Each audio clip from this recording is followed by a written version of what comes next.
Donc, je suis directeur de l'Astre d'Or Méditerranée. Astre d'Or Méditerranée, c'est une structure régionale qui regroupe les stations d'expérimentation horticole de la zone. Et je suis aussi directeur d'une de ces deux stations d'expérimentation. Je suis directeur du SCRAD, situé à Hyères, sachant que l'autre station d'expérimentation s'appelle le CREAM et il est situé dans le 06, Alpes-Maritimes, et il dépend de la Chambre d'agriculture du 06. La mission du SCRAD, c'est de développer l'horticulture en région PACA principalement, et puis si possible en France, ou développer ou maintenir tout aussi dynamique ce secteur qui est important pour notre région. La filière horticole représente un fort potentiel de production, notamment dans le Var et encore un peu dans les Alpes-Maritimes, et notamment sur le secteur fleurs coupées, puisqu'on est le dernier gros bassin de production de fleurs coupées en France.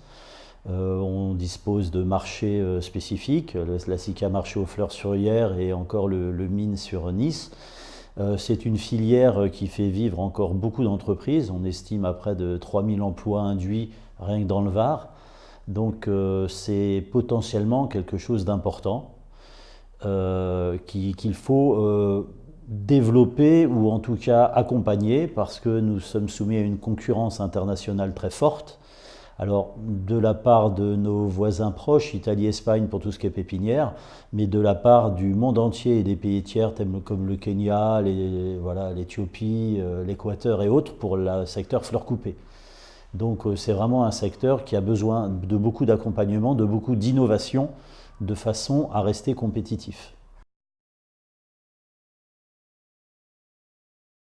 Les axes sont au nombre de 3, puisqu'on cherche de la compétitivité, de l'innovation en matière de produits, et on cherche à être respectueux de l'environnement, et puis aussi des hommes qui travaillent, ça c'est nos 3 grands axes de travail.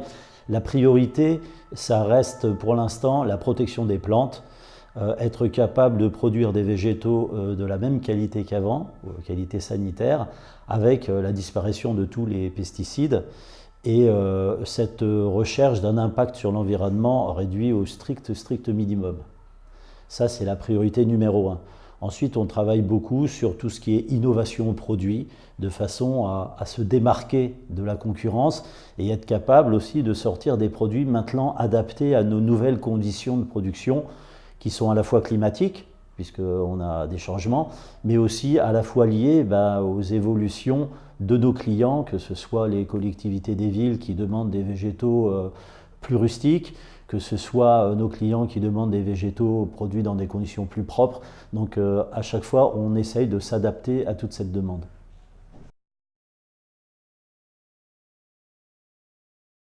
Alors cette dynamique, elle est présente depuis pas mal de temps et c'est une priorité depuis assez longtemps dans la région. On fait partie d'une des régions où la recherche et l'innovation sont les plus soutenues, il faut quand même le souligner. Et l'idée, c'est que ça continue. Et pour que ça continue, il faut qu'on soit encore plus performant dans cette recherche et cette innovation.